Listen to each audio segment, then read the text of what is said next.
And we are live. How are you all doing? It's Martin from Gardens for Life.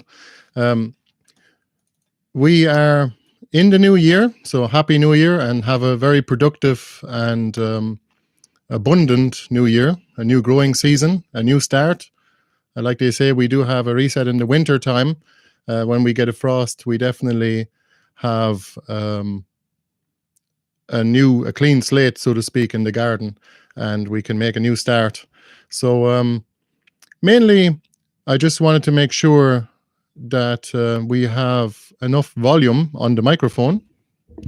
If you guys wouldn't mind letting me know on the chat here. And I want to make this video in a way so that it also is watchable afterwards, so that those of you who are not here on the live stream will also be able to watch it afterwards. Of course, we are also going to have our raffle. Awesome. Thank you for letting me know about the volume. So we're going to have our New Year's raffle on this live stream now. But first, we'll wait for people to come in. We'll give them a chance. And we haven't done any live streams for 2 years now, sadly, because, I did a series back then, and it just didn't really suit people. You know, it's hard to get everybody to come online at the same time. So instead, I just decided to put my effort into making slightly higher production value videos instead, and just leave those up on the internet for people to watch whenever they feel like it.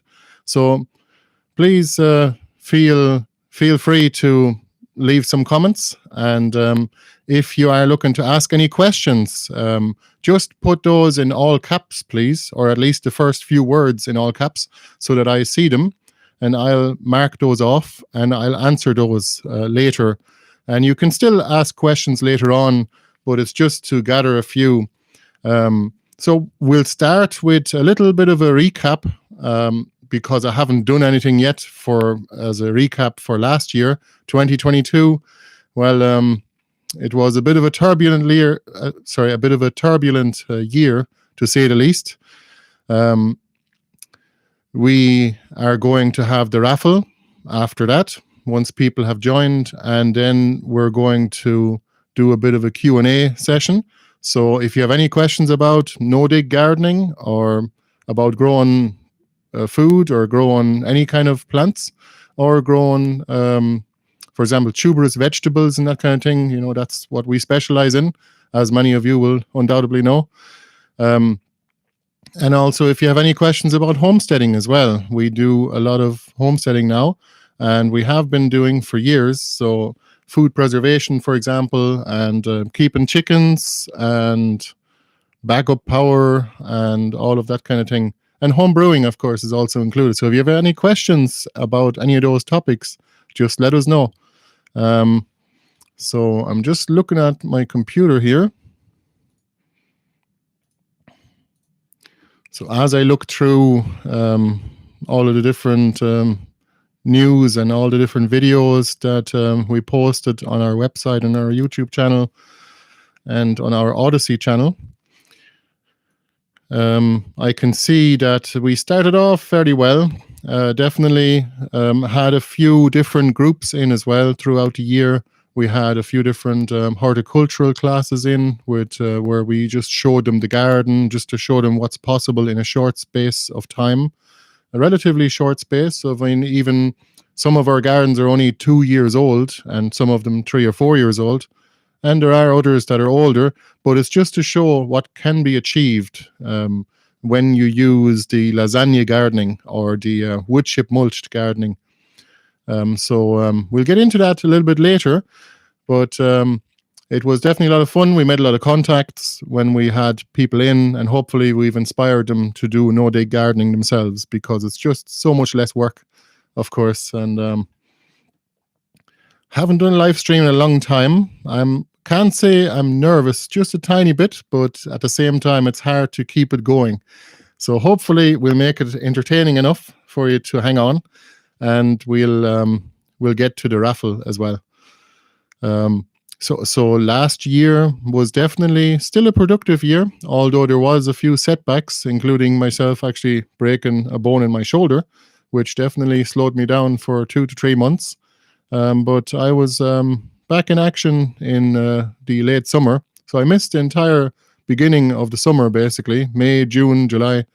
But still, I was able to do a little bit here and there, and we harvested all of our new alliums, all the different garlic. We have new varieties of garlic and all kinds of new perennial onions like potato onion and the Egyptian onion, which is actually a walking onion.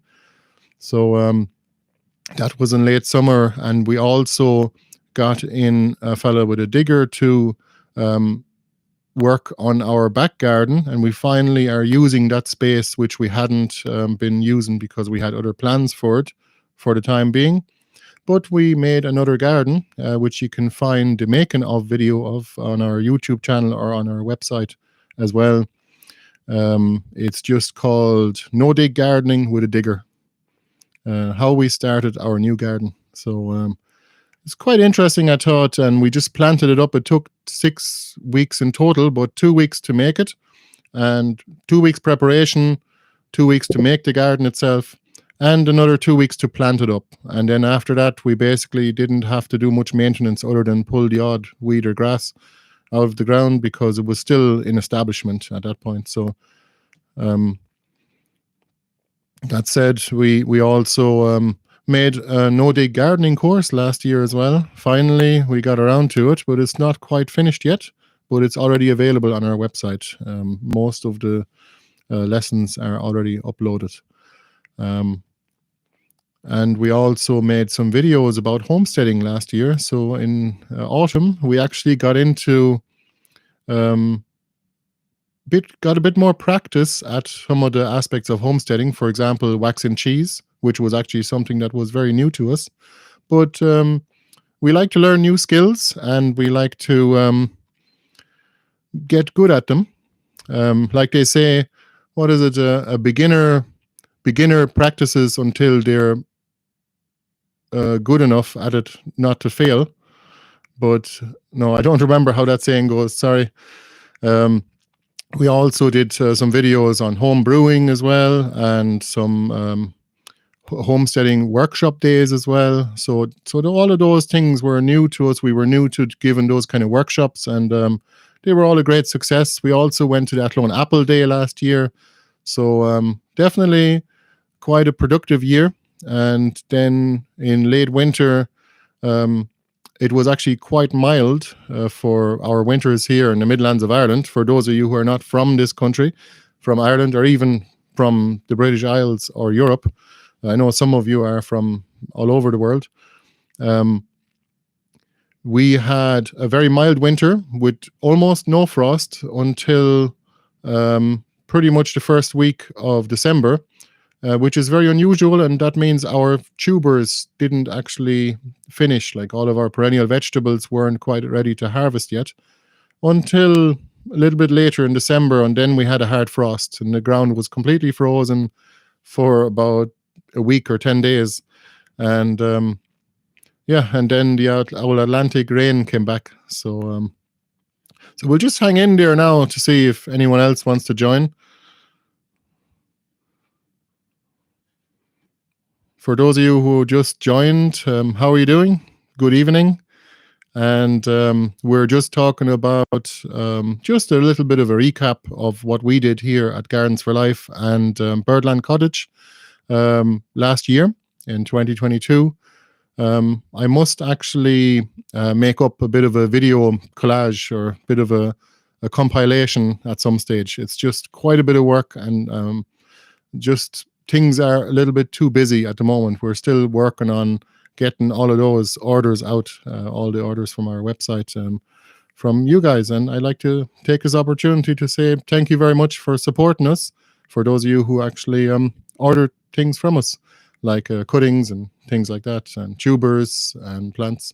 So thanks very much. We really do appreciate the support, and it really does help us along to eventually go full-time on this adventure, and we'll be able to do much more then once we do and dedicate more time towards it, and hopefully have more varieties even in our gardens.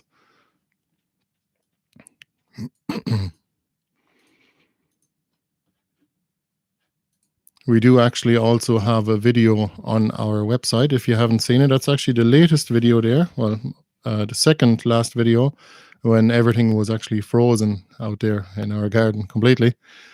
So that was something. We also have a couple of videos of our new back garden, which is all no dig, even though we used a digger to spread the compost. We have a video there of a 3-month tour of what it looks like when things have actually taken off in late summer. So that was really warm. It was really warm that time. We didn't water it at all and still did very well. So that's the secret with no dig. That's one of the many advantages you have with no dig. It's just the compost is a bit like a sponge. It just soaks up any bit of rain that you get. And even if there's a drought of 2 weeks, we found we don't need to water the garden at all. In fact, we haven't watered our no-dig garden beds at all for years now, but they might benefit from it in the summer. But at the same time, it's all extra work and we could be trying to do something else. But if it's beneficial to the plants and if we think that they're so dry and they might actually grow bigger if we give them a bit of water because of all of that heat and sunlight, it would be a shame to let that go to waste. So sometimes it is beneficial to water your plants, even if you have no-dig garden beds. But you don't have to. The plants are doing very well, regardless. Don't forget, folks, for those of you who just joined, please type some questions that you might have about no-dig gardening or growing food or homesteading or preserving food or home brewing even into the chat down below. And am I pointing at the right direction? Yeah, the chat is over here. It's all mirrored for some reason when you go live on YouTube. Not too sure why, but make sure that you put at least the first few words in capital so that I can see the questions easier, or maybe put the whole question into capital letters.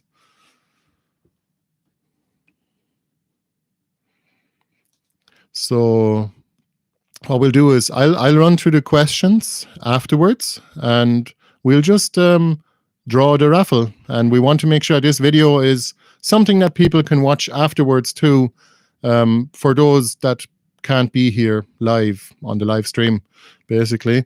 Just hopefully we'll make it into something that is somewhat entertaining and informative as well.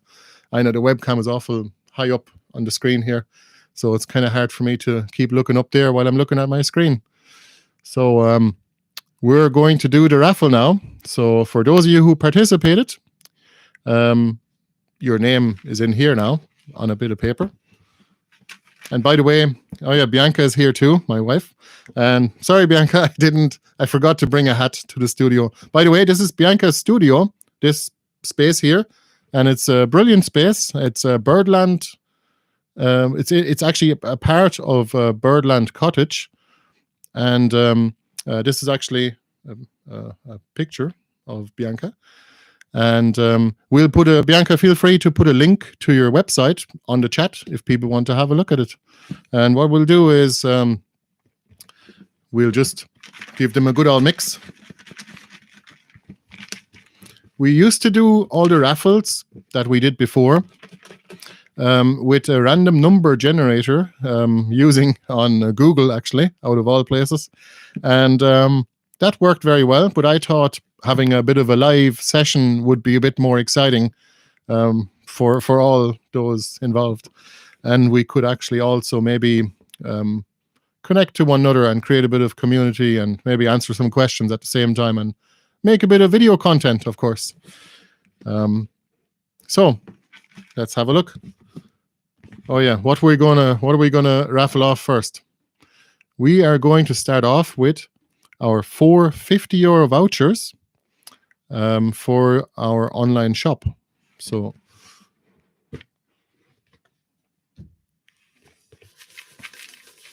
And by the way, for all of the prizes today, especially the workshops and the vouchers, we are going to contact you by email in the next 24 hours. So don't worry. We'll make sure that we send you an email. Just make sure if you don't get the email by this time tomorrow night, just make sure you check your spam filter, just in case, if you have one.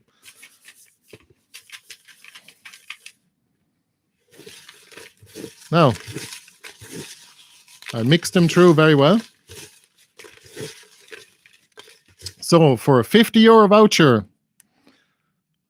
what's the name? Parashu Michaela. I can hardly pronounce it, but hopefully I'm pronouncing it correctly.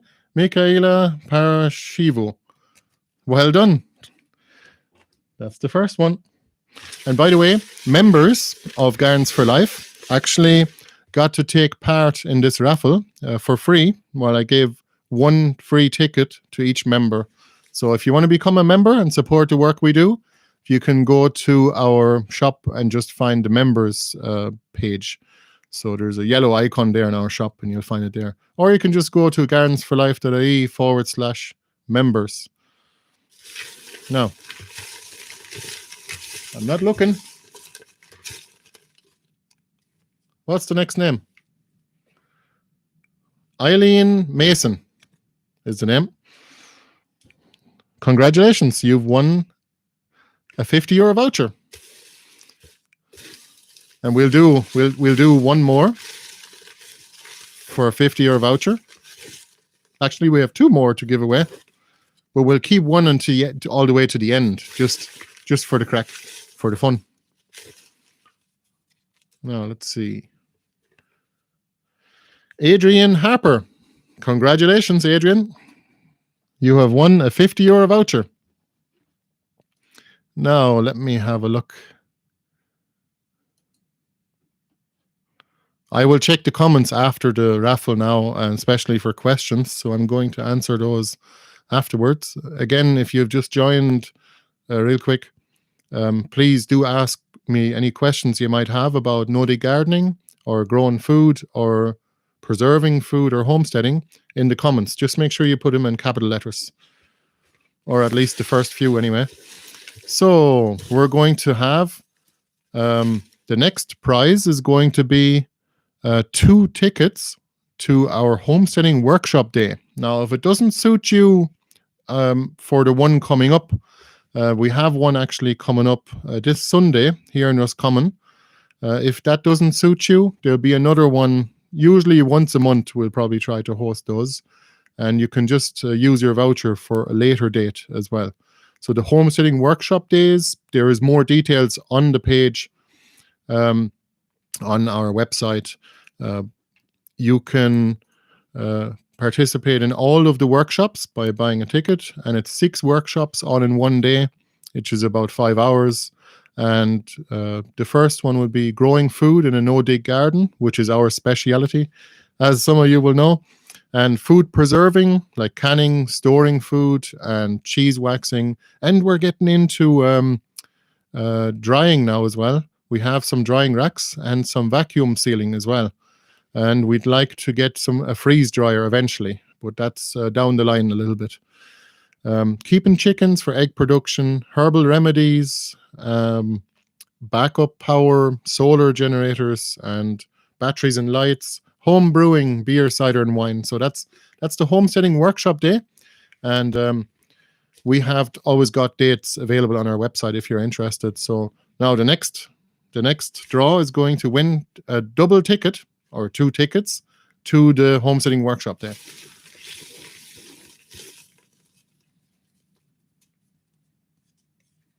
Who was that?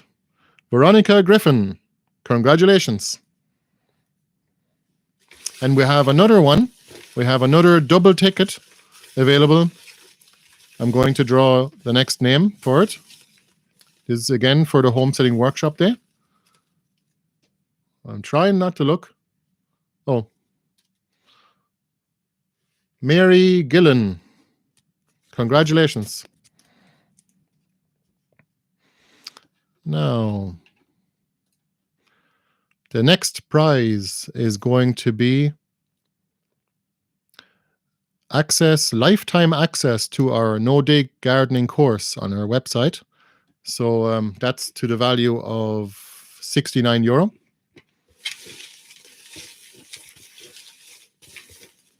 So if you haven't started no-dig gardening yet, actually, I'll tell you about it first. So you could even use this information to start a new garden or to extend your existing garden, or you could even increase the productivity and reduce the maintenance of your existing garden beds simply by adding more material on top. So it's no-dig gardening is really handy because it reduces the amount of weed pressure or the amount of weeding you'll have to do by 95% or so.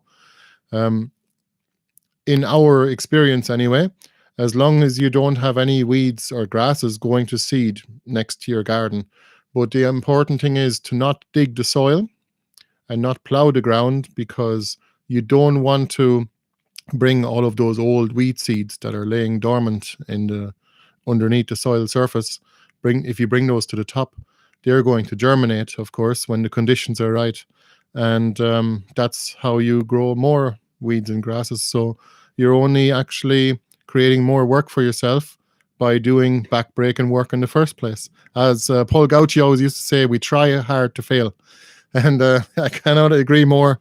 Jesus, when I think back, even doing regular old dig gardening, I will never be doing that again. That was just awful. Also, you're destroying the soil structure. So with no-dig gardening, you're keeping the soil structure. You have less weeding. You have less slugs because you have actually less slug pressure because your plants are actually healthy. Healthy plants don't get attacked by slugs. I wouldn't call it attacked. Don't get eaten by slugs. Slugs got to eat too. So what we do is we just plant our healthy plants straight into the no-dig garden beds with lots of fertility, maybe up to 20 centimeters of compost on the ground. And the earthworms will have actually integrated all the different layers. So it makes it even better and more better drained as well. So our plants are very, very healthy, and the soil life is too when you're not digging it up all the time and exposing it to the UV light and whatnot. But, it's all there on the website. And if you'd like to have a look at the course and just get you can watch the first 3 videos for free. The introduction is actually there, and there's plenty of information even just in those if you want to have a look at them. Now, so lifetime access to our no-dig gardening course. Rolf Pauls. Congratulations, Rolf. And I'll draw one more for the no-dig gardening course.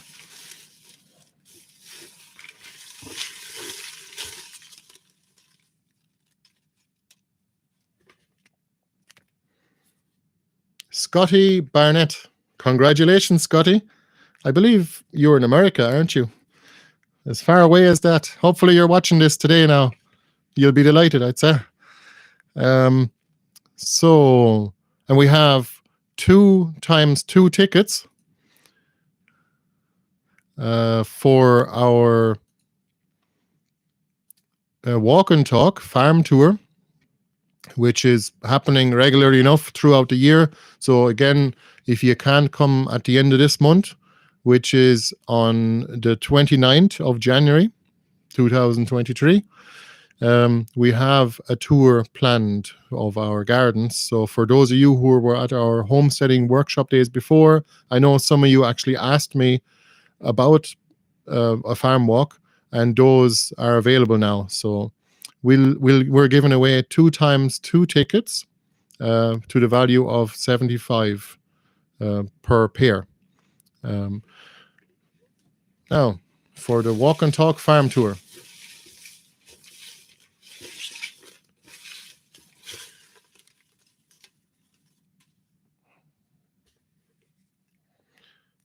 Anne Garrity Smith. Congratulations, Anne. You have won the walk and talk farm tour. And I'll draw one more.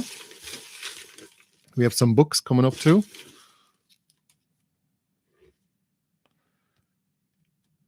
Evelina Plocchini.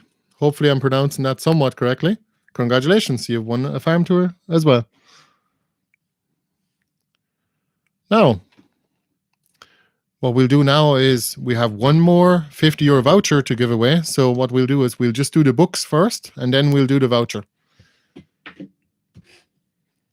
Now, what should we start with? We have, oh, that's heavy. These 5 books here. Hang on, I can't see myself. These 5 books here that we're going to give away. I'll just show them to you here. By the way, they're not sponsored. We just bought those from our own money. Back to Eden. Very good herbal medicinal book. Here he is. It's been a while since this book has been out, but it's very good, and you can see it's quite the read. Now, we just use it as a reference book, same as all of our herbal medicine books. So, yes, we're going to raffle off this book now.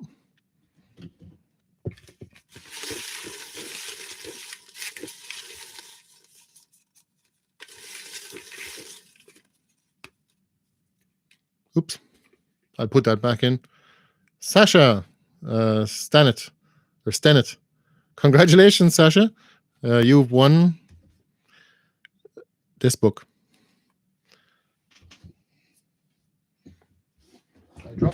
I dropped the ticket from someone. I put that back in. Now, you can't really see that very well. I'll hold it up a bit more. The next book is going to be Canning and Preserving, which is always a good book to have, especially if you're looking to preserve your own fruits or your own vegetables or meat or butter like we have.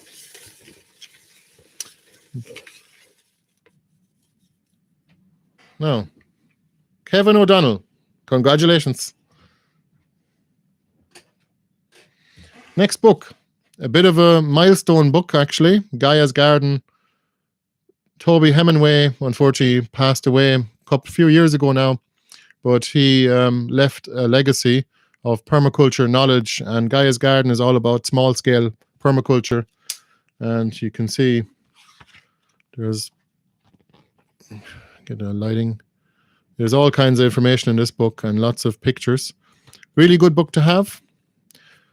All of these books are also available on our website. Now, we don't sell them directly, but we have affiliate links, so we'd highly appreciate you using our link to purchase any of these books. We have lots of other books that we have in our collection also added there.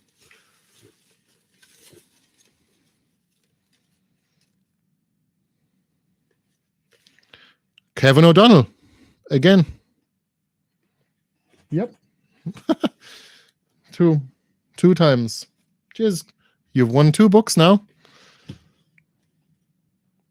The Encyclopedia of Country Living.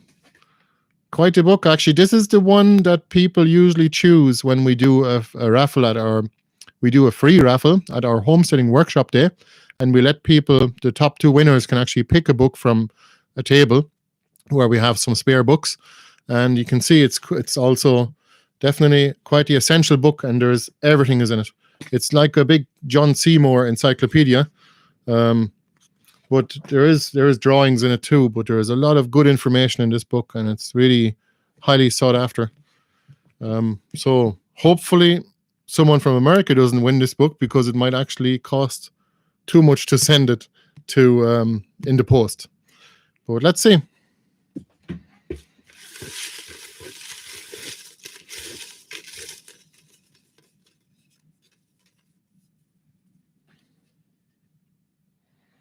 Claire Redmond, congratulations. I haven't seen any updates on the chat. Am I still live at the moment? Would you guys mind just leaving a message in the chat to let me know? Hopefully I am.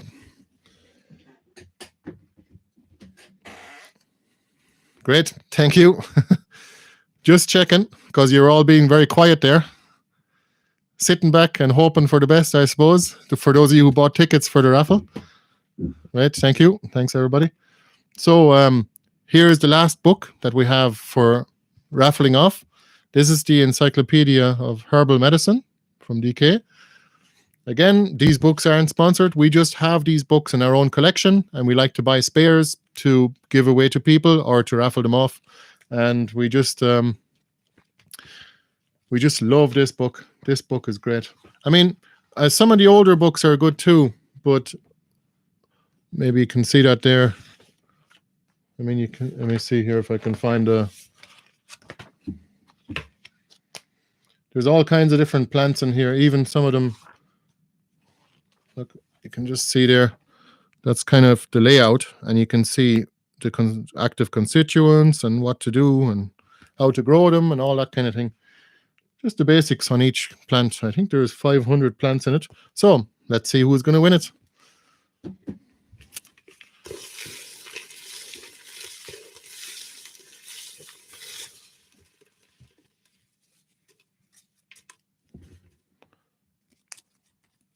Connor McCauley, congratulations.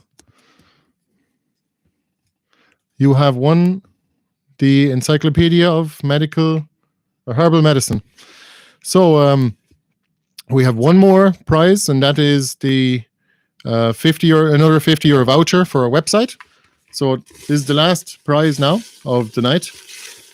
And this is actually coincidentally the biggest raffle that we've ever hosted. But we'll do free raffles again now and throughout the year. We'll do a few free raffles.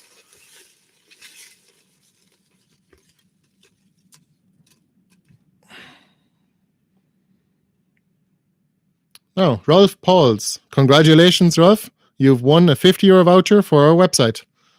So now that's all the prizes. Let's see if you guys have any questions for me. Oh, yes. Congratulations to all the winners. Hopefully you'll enjoy your prizes, and we will email you with details for those of you who have won either a voucher or the online course or any of those, the workshop day or the walk and talk. So, the books will be posted out to you. It'll be probably Monday at this point. So again, if you have any questions at all about homesteading or Nordic gardening, please put those in the comments over here or in the chat, and I'll take a look now. And put the first few letters or the first few words into capital letters, or all of it, so I can spot them easier. Jason is asking, what got me into gardening? Well, that's a good question. Well, when I grew up, I actually grew up in Germany originally, and southwest of Germany, and there was forest all around me, and we had a big garden. How big exactly, I can't tell you now. Maybe a third of an acre or so, but when you're living in a village, that's a fairly big garden. And I always enjoyed spending time there and actually climbing the trees. We had lots of fruit trees, and we even had 2 walnut trees as well, and lots of different currants, like red currants, white currants, black currants, gooseberries, a hazelnut tree. And that really inspired me to get into gardening more. I just never really had the opportunity until we actually bought our property back 6 years ago. Now, I did do a lot of gardening for the last 25 years now, but never anything that permanent where I could actually plant, for example, fruit trees, because those couldn't be moved on. We couldn't bring those with us when we moved, so because we were only renting. So, but in general, I think it's the way forward. Gardening is the answer to most of the world's problems, at least on a personal basis anyway. You can grow a lot of the resources that you personally need or want for your whole family. And you can, like Jeff Lawton says, a lot of the world's problems can be solved in a garden. And I think the solution is in your own backyard, as Jack Spirko used to say. You can grow a lot of your own vegetables, and you become not self-sufficient necessarily, but you can definitely become self-sufficient to a degree, at least in some things. For example, you can grow whatever vegetables you like. For example, just take some easy vegetables to grow, and you can grow those, for example, potatoes or garlic or onions or kale and chard, especially rainbow chard. We like to grow that a lot because our animals also like eating it as well. We have all kinds of different animals. So we have chickens and rabbits and quail. So we like to give them a healthy bit of food too.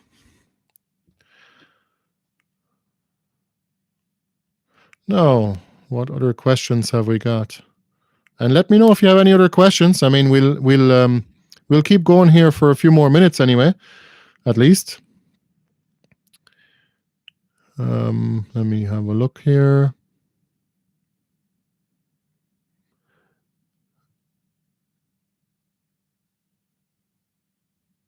Oh yes, so I think that's actually Anne, if I remember correctly, asking, looking at the frost days, how will that affect the apples or the apple trees? Well, if you have no frost, like you wouldn't, and on the equator, you won't get any fruit at all. And with vegetables, you won't ever have them go to seed because you need a change in daylight hours for them to go to seed. Same as apple trees or any kind of top fruit, like fruit trees. I think stone fruit is included, like all of the different plums and damsons and mirabelles and all those. They need frost days because that's how it knows that the new season is here.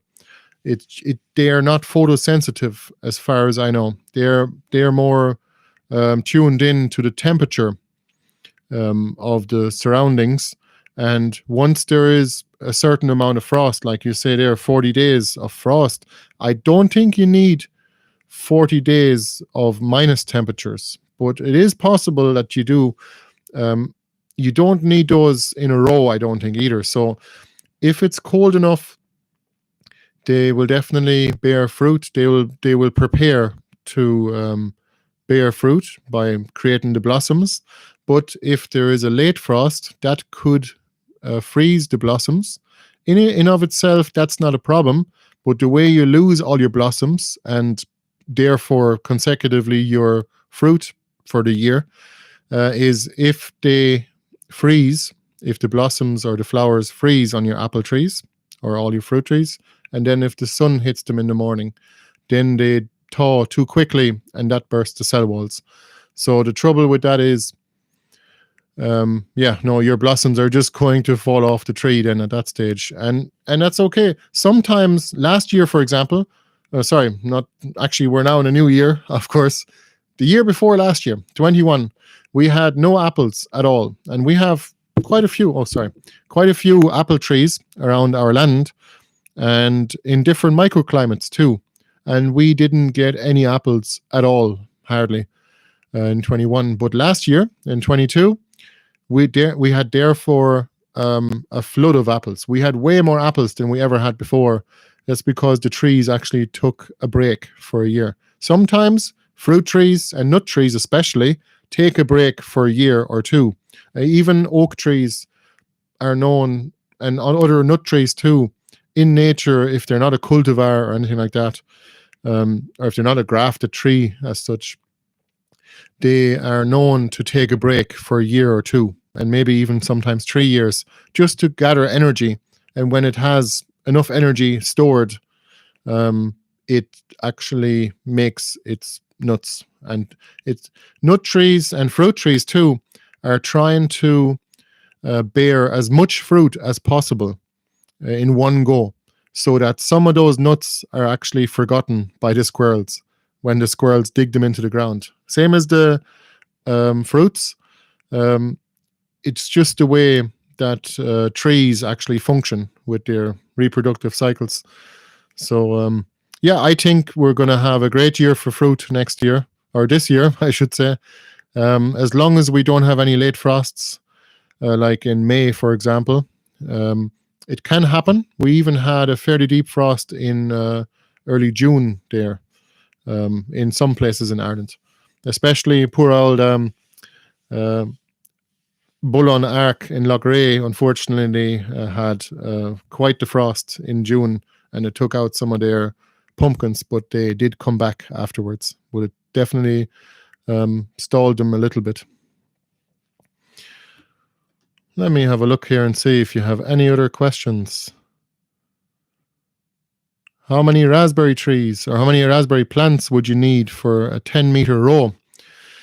Well, the thing about raspberries is you can have them in rows, and that brings me back to memory lane when I was at my grandfather's house back in the day. He had 2 rows of raspberries too, and they were just cut into the grass, and it wasn't no dig garden beds or anything like that, but they were basically planted maybe about 1.5 foot or 2 foot apart, 2 feet or so, 60 centimeters apart, and then they're going to spread from there.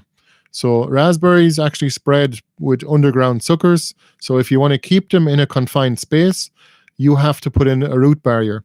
So I don't bother doing that. I just put wood chips on the path, and any raspberry plants that pop up on the path, I leave them there for the time being. I let them establish, and then I dig them up in the winter when they've lost their leaves, or even in late autumn will suffice.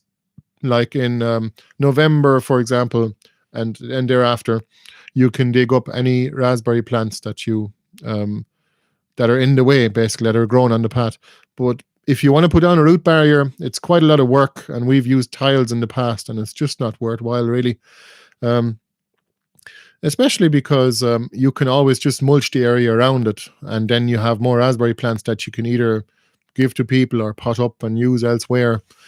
So it's always a benefit to have extra raspberry plants. The ones that we have, believe it or not, some of our raspberry plants actually came from maybe 5 small little cuttings like that were just popping up on a friend's aunt's lawn and Athlone here in County Westmeath, or here in the Midlands, I should say. And those have been propagated for years and years thereafter. So about 12 years later now, we have hundreds and hundreds of raspberry plants. It's just brilliant. In terms of raspberry plants, definitely make sure you get, well, it depends on your own preference, but make sure that you get some primocane day fruit on this year's wood in autumn, like September.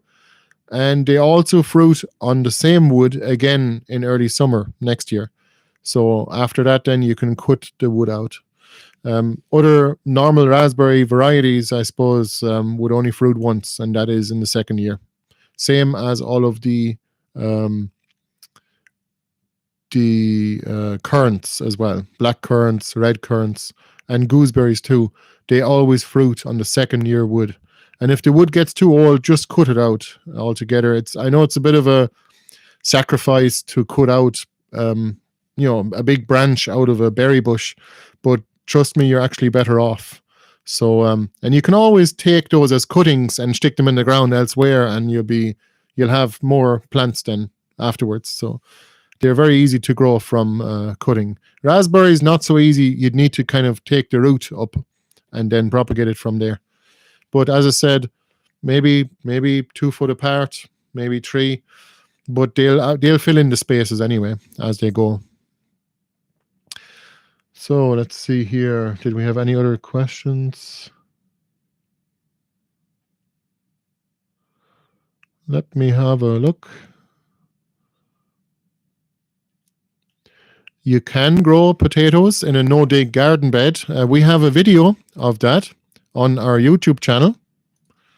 Let me just find that for you.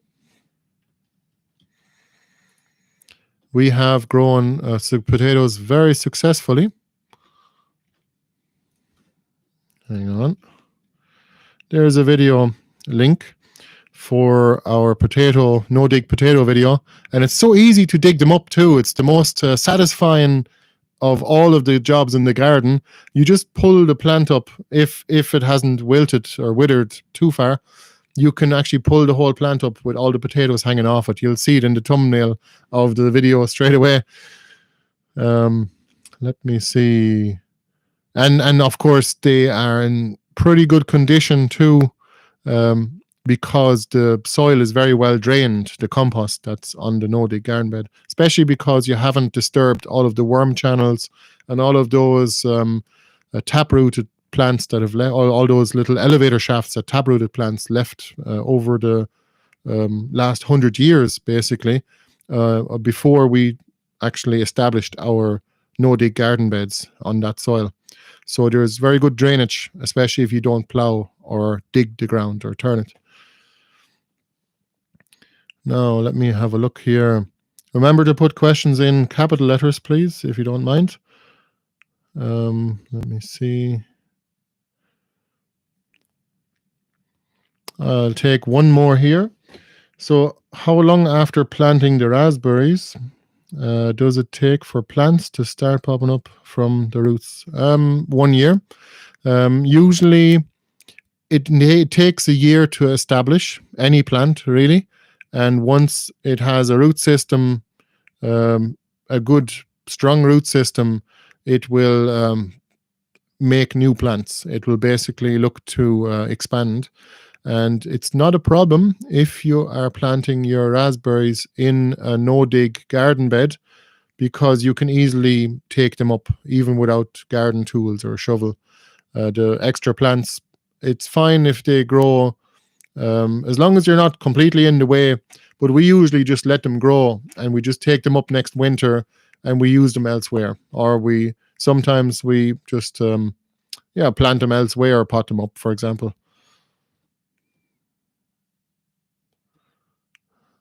We are doing very well, and our family too. Our nearly 5-year-old son is also very interested in the gardening as well, and he likes to spend time out there as well.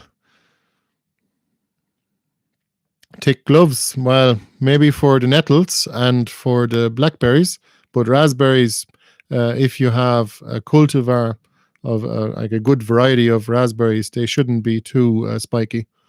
Usually only the wild ones, the wilder ones, actually tend to be spiky in raspberries.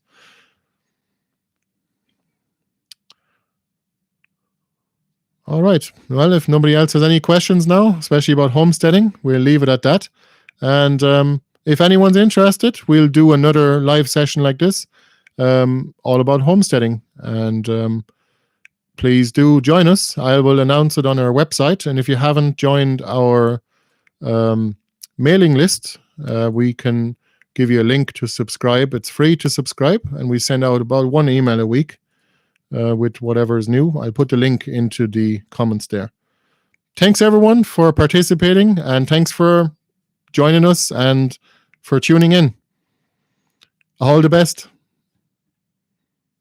And have an abundant 2023 growing season.